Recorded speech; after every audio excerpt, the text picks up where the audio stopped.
নবীজি একত্রে সবার কাছে দাওয়াত পৌঁছানোর জন্য দাঁড়ায় গেলেন, উঠে গেলেন সাফা পাহাড়ে। আর এক বর্ণনায় আসছে আবু কুবাইস পাহাড়ে। বাস্তবতা হলো আবু কুবাইস পাহাড়েরই একটা অংশ হলো সাফা পাহাড়। আবু কুবাইস পাহাড়ের একটা বৈশিষ্ট্য মর্যাদা মক্কার কাফেরদের কাছে ছিল। কোন ব্যক্তি হোক সে আরবি, হোক সে অনারবি, হোক সে পরিচিত, হোক সে অপরিচিত, ওই আবু কুবাইস পাহাড়ের উপরে উঠে যদি কোনো ব্যক্তি মক্কাবাসীর কাছে সাহায্য প্রার্থনা করত, মক্কাবাসী দেখতো না কে সাহায্য চায়, বরং আবু কুবাইস পাহাড়ের এই মর্যাদার কারণে মক্কাবাসী ওই ব্যক্তিকে সাহায্য করার জন্য ছুটে আসত। নবীজি আজকে দাঁড়িয়েছেন আবু কুবাইস পাহাড়ের অংশ সাফা পাহাড়ের উপর, যেখানে একজন অপরিচিত মানুষ ডাক দিলে সবাই ছুটে আসে সাহায্য করার জন্য। আজকে এখানে দাঁড়িয়েছে আল আমিন, আজকে সবাইকে ডেকেছে আস-সাদিক। দলে দলে সবাই পাহাড়ের পাদদেশে চলে আসছে। দুধের শিশু কোলে নিয়ে মা চলে আসছে, বুড়া গুড়া সবাই হাজির হয়ে গেছে। বলে, ও মুহাম্মদ, তুমি কেন আমাদেরকে এখানে একত্রিত করেছো, কেন জমা করেছো? নবীজি বলেন, আমি যদি তোমাদেরকে এই খবর দেই, এই পাহাড়ের পেছন দিকে পাদদেশে একদল অশ্বারোহী সৈন্য তোমাদের উপরে আক্রমণ করার জন্য প্রস্তুতি নিচ্ছে, আকুনতুম মুসাদ্দিকিয়া, তোমরা কি আমার এই কথা সত্যায়ন করবা নাকি, বিশ্বাস করবা নাকি? নবীজি তাদের কাছে প্রশ্ন ছুড়ে দিলেন। নবীজি সাল্লাল্লাহু আলাইহি ওয়াসাল্লাম প্রশ্ন করবার পরে সকলে সমস্বরে জবাব দিয়ে বলে, মুহাম্মদ, কেন নয়? কারণ ইতিপূর্বে তোমাকে আমরা সব সময় সত্যবাদী পেয়েছি। তার মানে এই 43 বছরের হায়াতে তুমি আমাদের সাথে একটাও মিথ্যা কথা বলো না। এই 43 বছরে নবীজি একটা মিথ্যা কথাও বলে নাই। এটা কি সাধারণ এক ব্যাপার? সাধারণ ব্যাপার? সাধারণ ব্যাপার না, এটা অসাধারণ একটা ব্যাপার। রাসূল আকরাম সাল্লাল্লাহু আলাইহি ওয়াসাল্লাম এবার দাওয়াত পৌঁছায় দিলেন সকলের কাছে। ওই জাহেলিয়াতের সময় তখনও প্রতি বছর হজ অনুষ্ঠিত হতো। পৃথিবীর বিভিন্ন প্রান্ত থেকে মানুষ বাইতুল্লাহ জিয়ারতের জন্য আসতো। কাফেররা চিন্তা করলো, আহারে, মুহাম্মাদের এই কার্যক্রম তো এখন মক্কার মধ্যে সীমাবদ্ধ রয়েছে। হজের সময় যদি পৃথিবীর বিভিন্ন প্রান্ত থেকে মানুষ আসে, আর যদি মুহাম্মদ তাদেরকে তার দলে ভিড়ায় নেয়, তাইলে তো তার লোক সংখ্যা বেড়ে যাবে। কি করা যায়? বলে, মানুষদেরকে মুহাম্মাদের থেকে ঠেকাতে হবে। পরামর্শ হয়েছে, কি করবা? বলে, মক্কা প্রবেশের যতগুলো রাস্তা আছে, প্রত্যেক রাস্তার মাথায় আমাদের কর্মী নিয়োগ করে দিব, প্রতিনিধি নিয়োগ করে রাখবো। যারা এই রাস্তা দিয়ে প্রবেশ করবে, মুহাম্মাদের ব্যাপারে তাদেরকে আমরা সতর্ক করে দিব। উত্তর দিকে প্রবেশদ্বারে একদল লোক দাঁড়া করায় রাখছে। ওই দিক দিয়ে যারাই আসে তাদের কাছে ওই লোকগুলো বলে, আগন্তুকেরা শোনো, তোমরা তো আসছো হজ করার জন্য মক্কায়, কিন্তু মক্কায় একজন লোক আছে, তার নাম হলো মুহাম্মদ। খবরদার, সে কিন্তু একজন পাগল, তার দ্বারের কাছে যাবা না। উত্তর দিকে প্রবেশদ্বারে আর একদল লোককে দাঁড়া করায় রাখছে রাস্তার মুখে, প্রবেশের মুখে। বলে, শোনো, মক্কায় একজন লোক আছে, তার নাম হলো মুহাম্মদ, সে কিন্তু একজন কবি, খবরদার, তার কাছে তোমরা যাবা না। পূর্ব দিকের প্রবেশদ্বারে একদল লোক দাঁড়া করায় রাখছে। যারাই আসে সে ঘোষণা করে বলে, শোনো, মক্কায় একজন লোক আছে, তার নাম হলো মুহাম্মদ, খবরদার, সে কিন্তু একজন গণক, তার কাছে কেউ যাবা না। পশ্চিম দিকের প্রবেশদ্বারে আর একদল লোক দাঁড় করায় রাখছে, সতর্ক করতেছে আওয়াজ করে, বলে, শোনো, মক্কায় একজন লোক আছে, তার নাম হলো মুহাম্মদ, সে কিন্তু জাদুকর, তোমরা কেউ তার দ্বারের কাছেও যাবা না। বলেন তো, কাফেররা তাদের কানে মুহাম্মদ এই শব্দটা পৌঁছানোর আগে পৃথিবীর বিভিন্ন প্রান্ত থেকে যারা আসছে মক্কায়, তারা কি জানতো মুহাম্মদ নামে কেউ আছে? জোরে বলেন না, জানতো? জানতো। কিন্তু আল্লাহ তাআলা অনেক সময় কাফেররে মিডিয়া হিসেবে ব্যবহার করে। বলে, কত ঝামেলা, তোরাই এই কামটা কর, তোগো মুখ দিয়ে এই মুহাম্মদ শব্দটা আমি মানুষের কানে পৌঁছাইয়া দিই। এখন ওরা চিন্তা করছে, মক্কা শহরে ঢুইকা দেখে এক আওয়াজ, মুহাম্মদ, মুহাম্মদ সাল্লাল্লাহু আলাইহি ওয়াসাল্লাম। এখন চিন্তা করে, এই শুনলাম মোহাম্মদ নামে নাকি একজন বড় জাদুকর আছে রে। যারা কবিতা প্রেমী এরা বলে বড় একজন কবি বলে আছে। যারা আর কি ওই যে হাত টাত দেখায়, ভাগ্য গণনা করে, একজন গণক বলে আছে, আর একজন কয় জাদুকর বলে আছে, চল জাদু দেখে আসি। ওরা করছিল মানা যে যাইস না, আর ওরা মক্কা শহরে ঢুইকাই খোঁজে মোহাম্মদ কোথায়। সুবহানাল্লাহ। ওরা চেয়েছিল মোহাম্মদ থেকে ওদেরকে ফিরিয়ে দিতে, আর আল্লাহ তাআলা ওদের মাধ্যমে আমার আপনার নবীর পরিচয় আল্লাহ তাআলা ওদের কর্ণ করে পৌঁছায়া দিছে। এইবার দলে দলে মানুষ নবীজির কাছে যায়, কেউ কবিতা শোনার জন্য, কেউ জাদু দেখার জন্য, কেউ গণক মনে করে যায়, আবার কেউ বা জাদু দেখার জন্য যায়। বলেন তো আমার আপনার নবী কি জাদুকর নাকি? জোরে কোন। আমার আপনার নবী কবি নাকি? আমার আপনার নবী পাগল নাকি? আমার আপনার নবী পাগল নয়, গণক নয়, জাদুকর নয়, কবিও নয়। আমার আপনার নবীর কাছে এগুলা কিছুই নাই। বলে নবীর কাছে আছে কি? বলে নবীর কাছে আছে কোরআনুল কারীম। নবীর কাছে যে যায় নবী তারে কোরআন শোনায়া দেয়। কি করবে? কিছু তো নাই। রাসূল আকরাম সাল্লাল্লাহু আলাইহি ওয়াসাল্লামের উপরে ১৫০০ বছর আগে কোরআন নাজিল হয়েছে। ১৫০০ বছর পরেও এখন বাংলাদেশের অনেক জায়গায় কেরাত মাহফিল হয়। শীতের সময় কোরআন প্রেমীরা আন্তর্জাতিক কারি সাহেবদেরকে এনে কোরআনের তিলাওয়াত শুনে তাদের সুললিত কণ্ঠে। আবার যারা কোরআনের এই তিলাওয়াত শুনতে যায় সবাই যে কোরআন পড়তে পারে, বুঝতে পারে এমনটাও নয়, বরং অনেক মানুষ কোরআন তিলাওয়াত শুনে মুগ্ধ হয়ে যায়, কিন্তু একটা লাইন নিজে পড়তে পারে না। আছে না এরকম? আবার কতজন আইসা অভিযোগ দেয়, বলে হুজুর অমুক জায়গায় বড় কেরাত সম্মেলনে গেলাম, কিন্তু একটা কারিরও দাড়ি নাই। আছে না নাই? কি নাই? দাড়ি। আমাদের দেশের মানুষ নিজের দাড়ি না থাকলেও দাড়ি ছাড়া হুজুর পছন্দ করে না। মনে করেন এক আল্লাহর বান্দা সকালে এক শেপ মারে, বিকালে আর এক শেপ মারে। এখন গেছে মসজিদে নামাজ পড়তে, এক মসজিদে ঢুকছে, এখন দেখে ইমাম সাহেবেরও ওই অবস্থা, এরও নাই। বলেন তো ওই দাড়িবিহীন লোক ওই দাড়িবিহীন ইমামের পেছনে নামাজ পড়বে? ইমাম রে না খেদানো পর্যন্ত ওর পেটের বাদ হজম হবে, অথচ দাড়ি ওরই নাই। তার মানে বোঝা গেল দাড়ি নাই ঠিক, কিন্তু দাড়ির প্রতি একটা আলাদা সিম্প্যাথি, মোহাব্বত, ভালোবাসা আছে। ঠিক কিনা বলেন? এই জন্য দেখেন না, নবীর বিরুদ্ধে যখন কোন নবীর দুশ্মন কিছু বলে, ইমানদারেরা যখন ইমানের দাবিতে ফুসলে ওঠে, আমার মতো দাড়িওয়ালা হুজুরের চাইতে অনেক ক্ষেত্রে আমরা দেখি দাড়িবিহীন যুবক নিজের জীবন দেওয়ার জন্য সামনের কাতারে চলে যায়। এটা মোহাব্বতের কারণ। এজন্য আমাদের যুবক তরুণ যারা আছে এদের জন্য আমরা বেশি বেশি দোয়া করব, ওরা যেন ইসলামের প্রতি যেমন মোহাব্বত, অনুরূপভাবে ওরা যেন পরিপূর্ণভাবে ইসলামের মধ্যে দাখিল হয়ে যায়। হয়তো আমরা কিছু দেখতে পারতেছি না, হয়তো পারবো না, কিন্তু আমাদের আগামী প্রজন্ম যদি ইসলামে অন্তর্ভুক্ত হয়ে যায়, সেদিন বেশি দূরে নয়, এই বাংলাদেশ শুধু নয়, গোটা পৃথিবী পরিচালিত হবে কোরআন সুন্নাহর আলোকে। ঠিক কিনা বলে? হয়তো মনে হতে পারে হুজুর এটা কিভাবে সম্ভব? আমি তো কই জুলাইয়ের 30 তারিখে যেটা অসম্ভব ভাবছিলেন 5 তারিখ দুপুরবেলা সেটাও তো সম্ভব হয়ে গেছে। ঠিক কিনা বলেন? কত কিছু অসম্ভব আমরা ভাবি, কিন্তু আল্লাহ তাআলা মুহূর্তের ভিতরে পরিবর্তন করে দিতে পারে। আয়েশা অভিযোগ দেয়, হুজুর মুখে কিন্তু দাড়ি নাই, ভাল লাগলো না। এরপরে কি কয়? কিন্তু হুজুর তিলাওয়াতটা এত সুন্দর, কেমন যেন কলিজাটা টান দিয়া ছিঁড়া নিয়ে যায়। কিছুই বুঝি না, এরপরেও মনে হয় কলিজাটা কেমন যেন ছিঁড়ে নিয়ে গেল। চিন্তা করেন, ১৫০০ বছর পরে দাড়িবিহীন একজন মানুষের সুললিত কণ্ঠে কোরআনের তিলাওয়াত যদি মানুষের অন্তরে এতটা প্রভাব বিস্তার করতে পারে, তাহলে রাসূল আকরাম সাল্লাল্লাহু আলাইহি ওয়াসাল্লামের পবিত্র জবানের তিলাওয়াত মানুষের অন্তরে কতটা প্রভাব বিস্তার করত।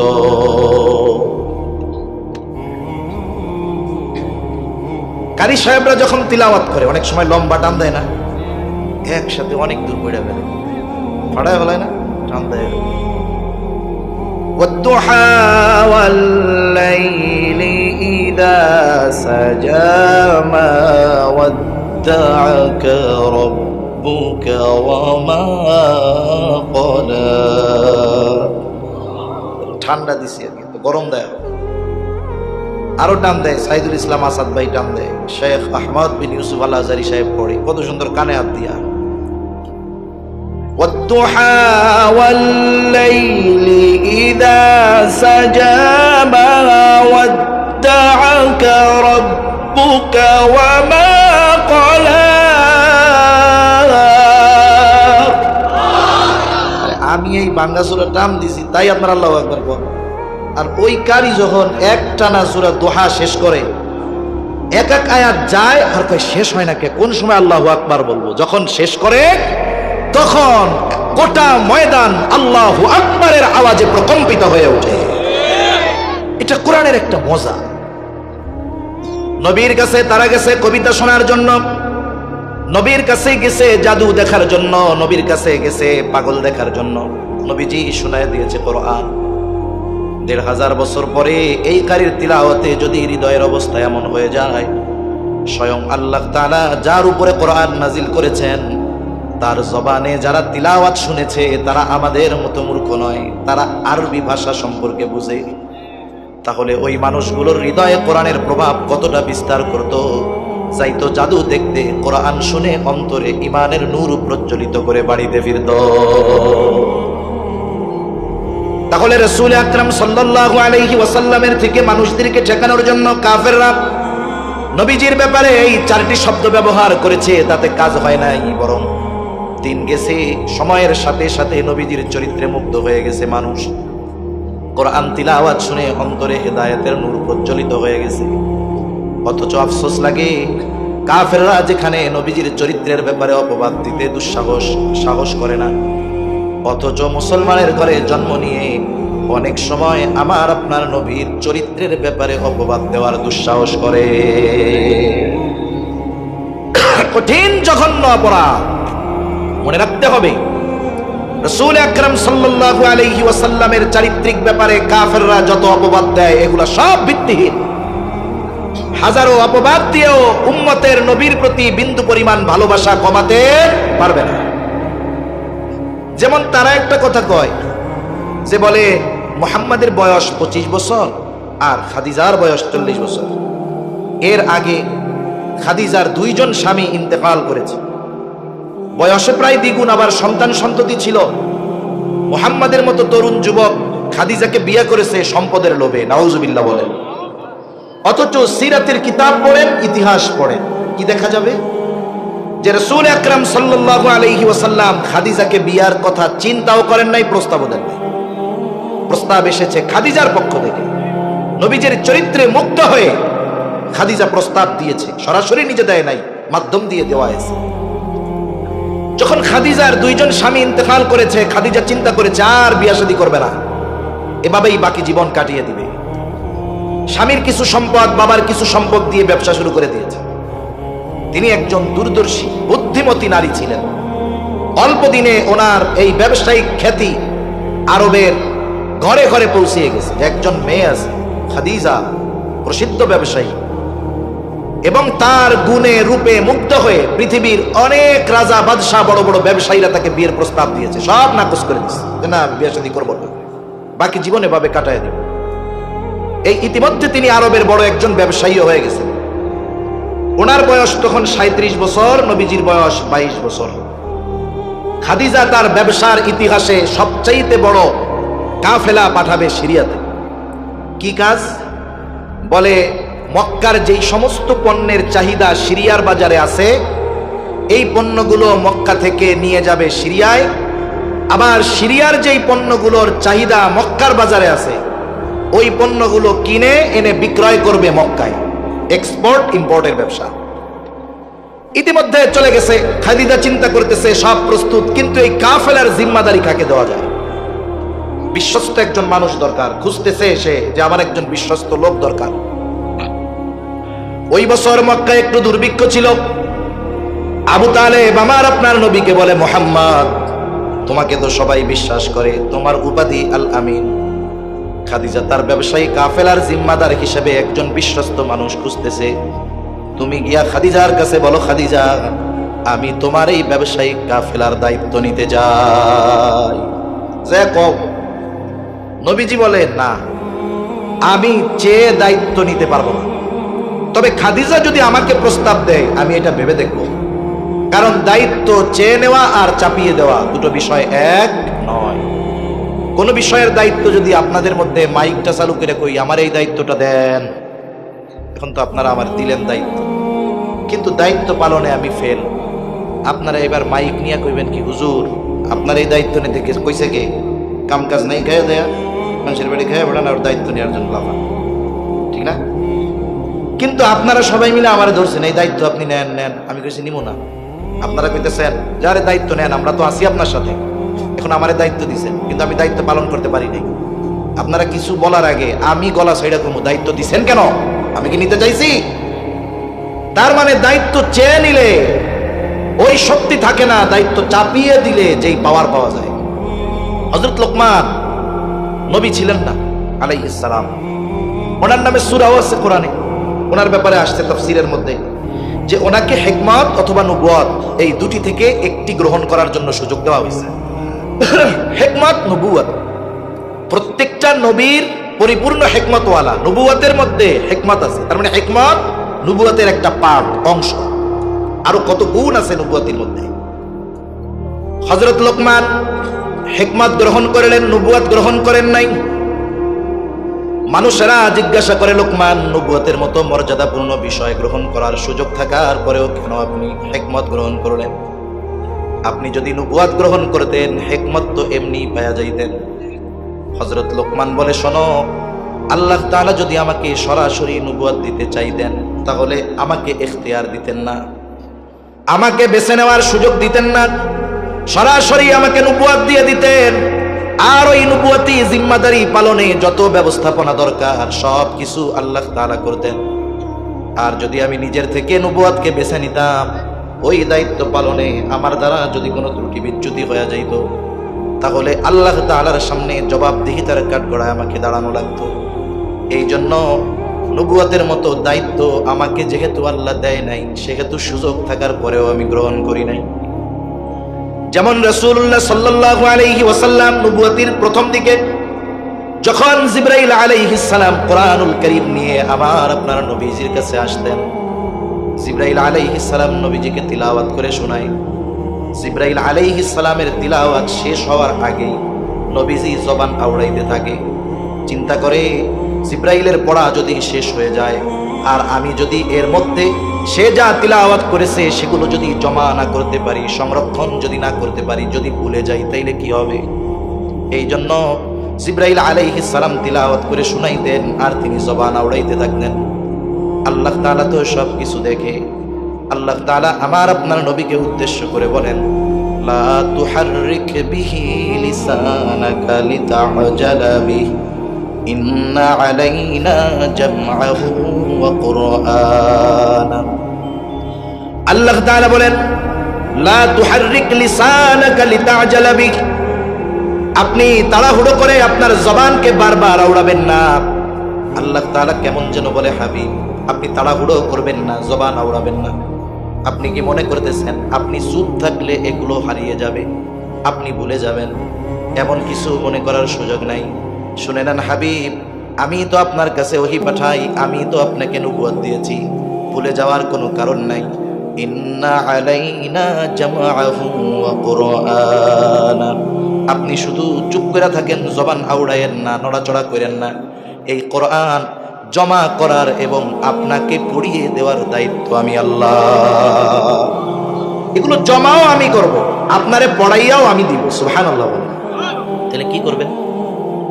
ফাইযা ক্বরানাহু ফাত্তাবি' কুরআনাহু, আমি যখন আপনারে তিলাওয়াত করে শোনাই আপনি শুধু শুনতে থাকবেন। তার মানে আমার পক্ষ থেকে জিবরাইল যখন আপনাকে শোনায় আপনি শুধু শুনবেন। আপনি ভাবতেছেন শুধু এটার অর্থ সংরক্ষণ হবে, আপনাকে পড়ায়া দেওয়া হবে, এমনটা নয়। সুম্মা ইন্না আলাইনা বায়ানা, আমি এইটার শুধু অক্ষর শব্দগুলি এগুলোই সংরক্ষণ করব তা নয়, এই কোরআনের ব্যাখ্যা ও হেফাজত করার দায়িত্ব আমি আল্লাহ। এজন্য দেখেন না, এই পৃথিবীতে যদি কেউ কোরআনের অপব্যাখ্যা করে, যেই ব্যাখ্যা সালফে সালেহিনদের সাথে মিলে না, সাহাবা ইকরামের সাথে মিলে না, নবীর হাদিসের সাথে মিলে না, এই ধরনের ব্যাখ্যা যখনই কেউ করে, উম্মতের মুহাক্কিক উলামায়ে কেরাম ওই অপব্যাখ্যাকারীর বিরুদ্ধে দাঁড়িয়ে যায়। এজন্য ১৫০০ বছর পরেও কোরআনের শাব্দিক মৌলিক পরিবর্তন তো বহুদূর, এই কোরআনুল কারীমের ব্যাখ্যাও কেউ পরিবর্তন করতে পারে নাই।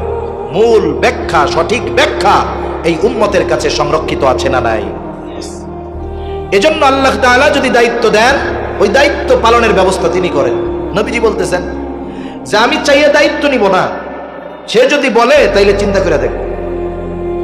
আবু তালেব চলে গেছে খাদিজার কাছে, গিয়ে বলে, খাদিজা, শুনলাম আপনি নাকি একজন বিশ্বস্ত মানুষ তালাশ করতেছেন আপনার কাফেলার দায়িত্ব দেওয়ার জন্য। বলে, হ্যাঁ, খুঁজে তো পাই না। বলে, আমার ভাতিজা মুহাম্মদ, সে যদি আপনার এই কাফেলার দায়িত্ব নেয় কেমন হয়? সাথে সাথে চেহারা থেকে চিন্তার ছাপ দূর হয়ে গেছে। বলে, মুহাম্মদ যদি এই কাফেলার দায়িত্ব নেয়, এর চাইতে উত্তম আর কোনো কিছুই হতে পারে না। তার মানে বোঝা গেল, ঠিক আছে। এবার বলে, সে যে দায়িত্ব নিবে আপনি যদি অফার করেন তাইলে হয়তো রাজি হইতে পারে। খাদিজাতুল কুবরা তখন আরবের একজন সম্ভ্রান্ত মহিলা, সুপার পাওয়ার আছে তার আরব সমাজে। ওই জাহেলিয়াতের সময়, ওই সময়টাতেও তার উপাধি মক্কার ওই জাহেলরা দিয়েছিল তাহেরা, ভূত পবিত্রা।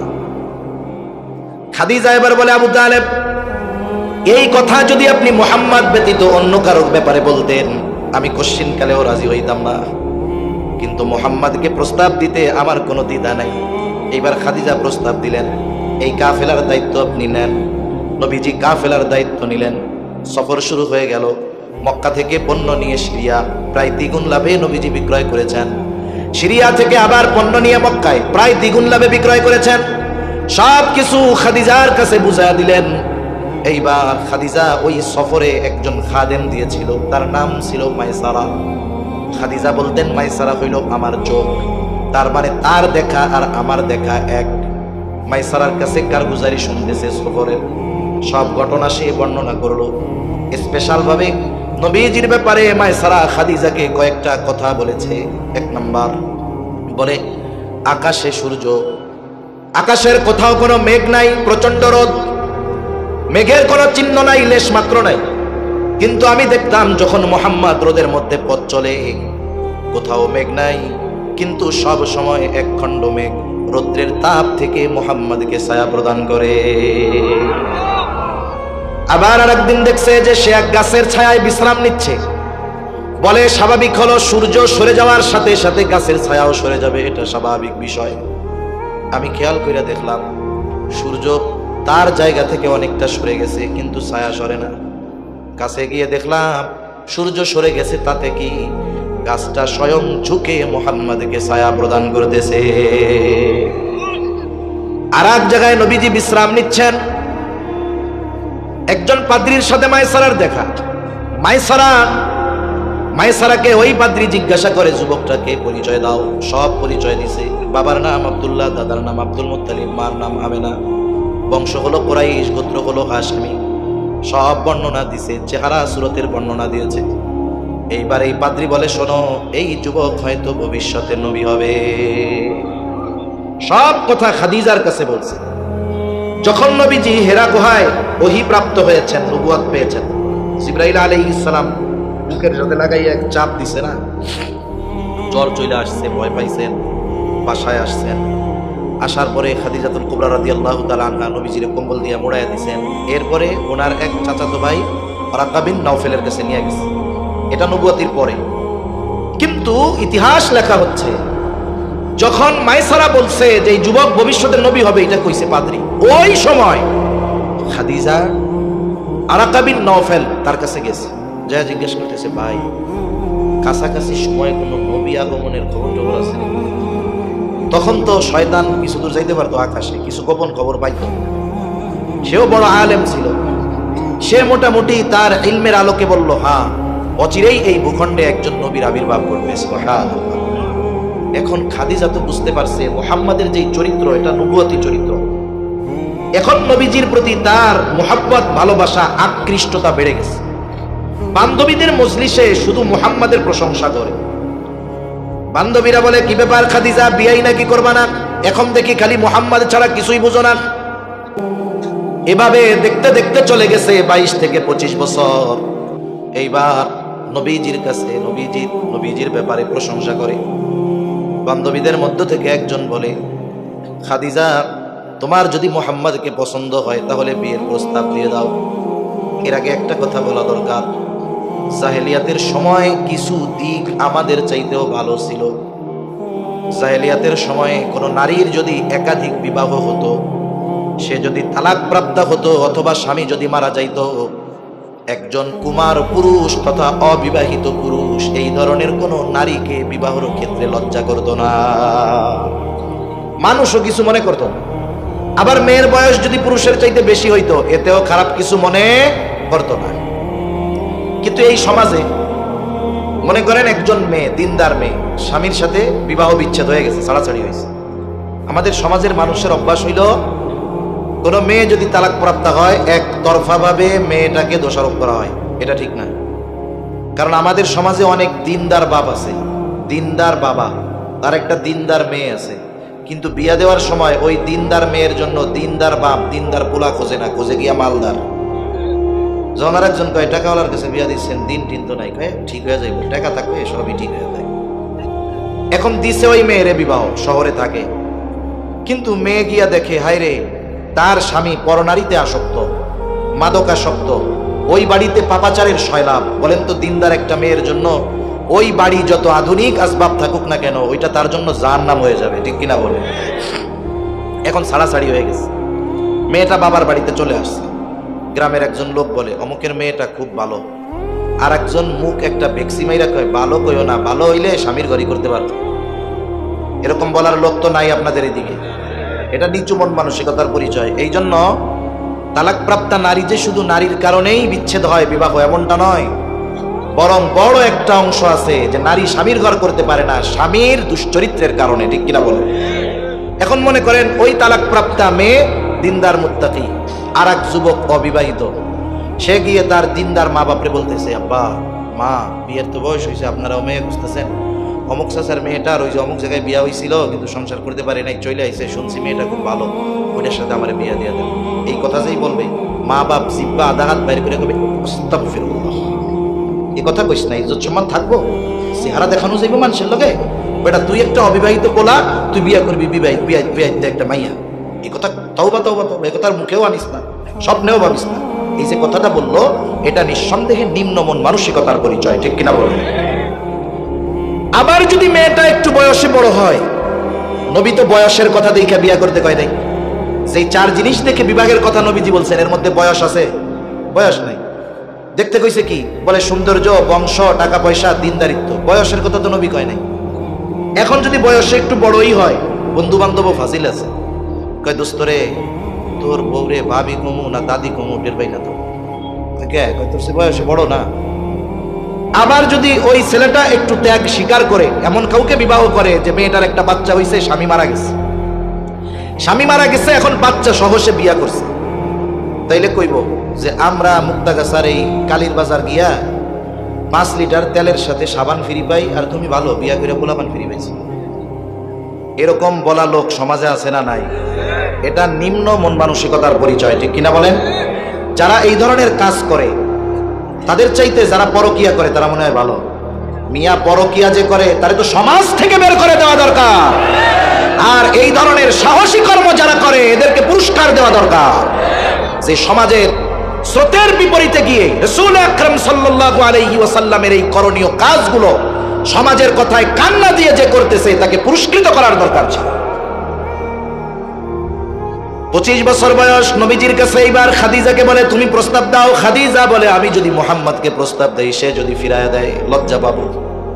বান্ধবী বলে আমি তাইলে তোমার পক্ষ থেকে প্রস্তাব দেই। বলে না, তুমি যাও, অনুমতি দিলাম, তার মনোভাবটা একটু যাচাই করো। এইবার ওই মেয়েটা চলে আসছে নবীজির কাছে, বলে মুহাম্মদ বয়স তো কম হলো না, বিবাহ শাদী কি করবা না? বলে আমার তো কোনো টাকা পয়সা নাই, বিবাহ শাদী কেমনে করবো? বলে কোনো কেউ যদি তোমার সব খরচ বহনের দায়িত্ব নেয় তাহলে তুমি কি রাজি আছো নাকি? নবীজি বললেন আমার চাচা আবু তালেব আমার অভিভাবক, তার সাথে গিয়া কথা বলেন। আবু তালেবের সাথে কথা হলো, লম্বা কথা। সর্বশেষ আবু তালেবের খুতবায় খাদিজাতুল কুবরার আমার আপনার নবীজির সাথে বিবাহ হয়ে গেল। বিবাহ সম্পাদিত হলো। এবার দুইজনের সম্পর্ক স্বামী স্ত্রী। এবার একটু অন্য জায়গায় যাই আমরা। সূরা দুহা। সূরা দুহা আল্লাহ তাআলা মূলত আমার আপনার নবীজিকে সান্ত্বনা দেওয়ার জন্য নাজিল করছে। যখন নবীজি কয়েকদিন অসুস্থতার দরুন তাহাজ্জুদের সময় উঠতে পারে নাই, আবু লাহাবের স্ত্রী ঢোল পিটানো শুরু করেছে, মুহাম্মাদের রব মুহাম্মাদকে ছেড়ে দিয়েছে, তার উপরে অসন্তুষ্ট হয়ে গেছে। এই কথা যখন বলে বেড়ায়, আর আমার আপনার মালিক আল্লাহ আমার আপনার নবীকে জানিয়ে দিয়ে বলেন, ওয়াদ-দুহা ওয়াল-লাইলি ইযা সাজা মা ওয়াদ্দাআকা রাব্বুকা ওয়া মা ক্বালা ওয়ালাল আখিরাতু খায়রুল লাকা মিনাল উলা ওয়ালাসাউফা ইউ'তিকা রাব্বুকা ফাতারদা। আল্লাহ তাআলা বলেন, ওয়াদ-দুহা প্রভাতের শপথ, ওয়াল-লাইলি ইযা সাজা রাতের শপথ যখন তা অন্ধকারাচ্ছন্ন হয়ে যায়, মা ওয়াদ্দাআকা রাব্বুকা ওয়া মা ক্বালা আপনার রব আপনাকে ত্যাগ করেন নাই, পরিত্যাগ করেন নাই, আপনার উপরে তিনি অসন্তুষ্ট হন নাই। আরে আপনি কি চিন্তা করেন, ওয়ালাল আখিরাতু খায়রুল লাকা মিনাল উলা আপনার প্রতিটা পূর্ববর্তী মুহূর্ত তার চাইতে পরবর্তী মুহূর্তটা উত্তম। মানে মুফাসসিরিন কেরাম বলেন দুনিয়ার চাইতে আখিরাত উত্তম। কোন কোন মুফাসসির বলেন না না, নবীজি আমাদের সম্মান ইজ্জত বাড়া কমার একটা গ্রাফ থাকে। মনে করেন কিছুদিন ভালো কিছুদিন ডাউন, উপ আপ ডাউন, সম্মান কখনো বাড়ে কখনো কমে, কিন্তু নবীজির সম্মান একমুখী, বলে ঊর্ধ্বমুখী। এই যে এই সময় ছিল এই জায়গায়, বলে পরের বার ওই জায়গায়, তারপরে ওই জায়গায়। তার মানে আপনার প্রতিটা পরবর্তী মুহূর্ত পূর্ববর্তী মুহূর্তের চাইতে উত্তম। সুবহানাল্লাহ। সময়ের সাথে সাথে আপনার মর্যাদা শান মান বাড়তেই থাকবে, এটা কমার কোনো সম্ভাবনা নাই। ওয়ালাসাউফা ইউ'তিকা রাব্বুকা ফাতারদা আল্লাহ রাব্বুল আলামিন বলেন আপনার রব অচিরেই আপনাকে এত কিছু দিবেন, আপনি খুশি হয়ে যাবেন। এই আয়াতের তাফসীরের মধ্যে ঢুকলে আবার আমার ঝামেলা হয়ে যাবে। নবীজি আল্লাহ বলেন আপনার রব আপনাকে এত কিছু দিবে, আপনি খুশি হয়ে যাবেন। আর আল্লাহ নবীজি কি বলে, বলে আমি ততক্ষণ খুশি হব না যতক্ষণ আমার সব উম্মতকে জান্নাতে না দেওয়া হবে। এরপরে কেমন যেন আল্লাহ তাআলা বলেন, হাবিব নবুয়ত দিয়া আমি আপনার উপরে অসন্তুষ্ট হব, আপনাকে পরিত্যাগ করব, এটা তো হতেই পারে না। বরং যখন আমি আপনাকে নবুয়ত দেই নাই, আপনি আপনার শৈশবের কথাগুলো মনে করেন, যৌবনের কথাগুলো মনে করেন। যখন এই দুনিয়ায় আপনার পিতা ছিল না, আপনার পিতা আপনার জন্য সম্পদও রেখে যায় নাই, আপনি ইয়াতীম হয়ে দুনিয়ায় আসছেন। ইয়াতীম হওয়ার কারণে মানুষের কাছে যতটা তুচ্ছ তাচ্ছিল্যের শিকার হয়, আমার আপনার নবী ইয়াতীম হওয়ার কারণে কারো কাছে তুচ্ছ তাচ্ছিল্যের শিকার হয় নাই। বরং নবীজির দিকে যেই তাকিয়েছে, নবীজির প্রতি তার মহব্বত বেড়েছে। ঠিক কিনা বলেন? এই কথাই আল্লাহ তাআলা বলেন, আলাম ইয়াজিদিকা ইয়াতীমান ফাআওয়া তিনি কি আপনাকে ইয়াতীম অবস্থায় পাই নাই? ইয়াতীম অবস্থায় পাওয়ার পর আপনার জন্য উত্তম লালন পালনের ব্যবস্থা কি তিনি করেন নাই? আমি লম্বা আলোচনার মধ্যে যাব না। আলহামদুলিল্লাহ, জোরে কোন হইল না, আরো জোরে আলহামদুলিল্লাহ। যখন আসছি ভাইজান বলতেছিল যে বিগত কিছুদিন আমাদের এদিকে আশেপাশে যে কয়টা মাহফিল হয়েছে, যে প্রধান আকর্ষণ 2 ঘন্টা 2.5 ঘন্টা 3 ঘন্টা মাহফিল শেষ। আলহামদুলিল্লাহ, আমাদের আজকের মাহফিলের মধ্যমণি মাহবুবে উলামা সুলতানুল ওয়াইজিদ আল্লামা খালেদ সাইফুল্লাহ আইয়ুবী হাফিজাহুল্লাহ চলে আসছে। আলহামদুলিল্লাহ। গণ হুজুর খাইতেছে, খাওয়ার সাথে সাথে কি কথা কওয়া যায় না? একটু খাইয়া দেয়, একটু রেস্ট একটু আরাম করে আসুক, যেন পরাণ বইরা কথা শোনাইতে পারে। ততক্ষণ পর্যন্ত একটু ধৈর্যের সাথে থাকা যাবে তো ইনশাআল্লাহ? আচ্ছা। কত দূর থেকে আসতে আছে, সেই ঠাকুরগাঁও, বাংলাদেশের শেষ প্রান্তে, 4টার ফ্লাইটে এসে নামছে। এরপরে গাজীপুরের জ্যামজুম পাড়ি দিয়ে আলহামদুলিল্লাহ চলে আসছে। আমরাও দোয়া করি আল্লাহ তাআলা হযরতের সকল দিনই সফরগুলো আসানের সাথে আল্লাহ তাআলা সম্পাদন করার ব্যবস্থা করে দেয়। তাহলে আল্লাহ তাআলা বলেন, আপনার এই ইয়াতীম অবস্থায় পাইয়া উত্তম লালন পালনের ব্যবস্থা করেছি। কথায় যেহেতু কথা আসলো, নবীর কথা কই, এতে তো আর গুনাহ হবে না, বরং নবীর প্রতি মায়া বাড়বে। অনেক সময় এমন হয়, ছেলে বিয়া দিছেন আপনি, এখন ছেলের ওয়াইফ যে আপনার পুত্রবধূ সন্তান সম্ভবা, 8 মাসের মাথায় আল্ট্রাসোনোগ্রাম করে জানতে পারছেন যে আপনি দাদা হইতে চলছেন। বলেন তো, যদি শুনে ছেলের ছেলে হবে, খুশি হয় না বেজার হয়? দাদি যদি শুনে যে তার পোলা হবে, খুশি হয় না বেজার হয়? কি চিন্তা করেছেন? মাইয়া মানুষ, সেও যদি শুনে পোলা হইবে এতে খুশি হয়, দাদি আরো বেশি খুশি হয়। বুড়ারে কয় তোমার আর লাগবো না, আইতাছে আমার লোক, খুশির টেলায়, কয় না? কি আনন্দ, কত আয়োজন। বাজারে গেলে ছোট বাচ্চার কিছু পাইলে হওয়ার আগেই দাদা কিনা নিয়ে আসে, দাদি খেতা সেলাই করতে লাইগাছে। নসিব খারাপ, দেখা গেল 9 মাস যখন বাচ্চা মায়ের পেটে, এই মুহূর্তে ওই দাদা যে বাপ হবে সে মারা গেছে। আনন্দ আছে না গেছে? বরং অনেক সময় তো এমন হয়, এইবার পুত্রবধূকে বলে দেখো আমার ছেলে বেঁচে ছিল, খরচ চালাইতে পারতাম, তুমি চইলা যাও বাপের বাড়ি, আমরা পারবো না। যেই সন্তানের খবর তাদের জন্য আনন্দের কারণ ছিল, এখন সেটা বিষাদের কারণ হয়ে গেছে। অথচ এই জাহেলিয়াতের সময় নবীজি দুনিয়ায় আসার 6 মাস আগে আমার আপনার নবীর পিতা ইন্তেকাল করেছে। তার জীবনের শুরু মাত্র ছিল, কোনো সম্পদ নবীর জন্য রাইখা যাইতে পারে নাই। আব্দুল মুত্তালিব আমেনাকে বলে নাই, ও আমেনা, তোমার স্বামী আব্দুল্লাহ কোনো সম্পদ তো রেখে যায় নাই, তুমি মদিনা চলে যাও। আরে ঐতিহাসিকেরা লেখে, আব্দুল্লাহ মারা যাওয়ার পর আব্দুল মুত্তালিবের তত্ত্বাবধানে আমেনার যত্ন সেবা আরো বেড়ে গেছে। স্বাভাবিকভাবে কোনোভাবে হোক, যদি মেয়েটা এই শ্বশুর বাড়িতে থাকতো, বাচ্চা ভূমিষ্ঠ হইছে, ছেলে হইছে, আনন্দ থাকতো না। বলে কেন?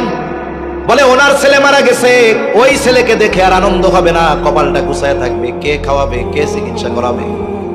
ইতিহাস বলে নবীজি যখন দুনিয়া এসেছে, আব্দুল মুত্তালিবের 10টা সন্তান ছিল। কয় সন্তান? এই 10টা সন্তান আল্লাহর কাছে চাইয়া পাইছে। কত মোহাব্বত করতো 10 সন্তানকে। বলে এই 10 সন্তানকে যত বেশি মোহাব্বত করতো, 10 সন্তানের জন্মে যত বেশি খুশি আব্দুল মুত্তালিব হয়েছে, তার চাইতে বেশি খুশি আমার আপনার নবীর জন্মে আব্দুল মুত্তালিব হয়েছে।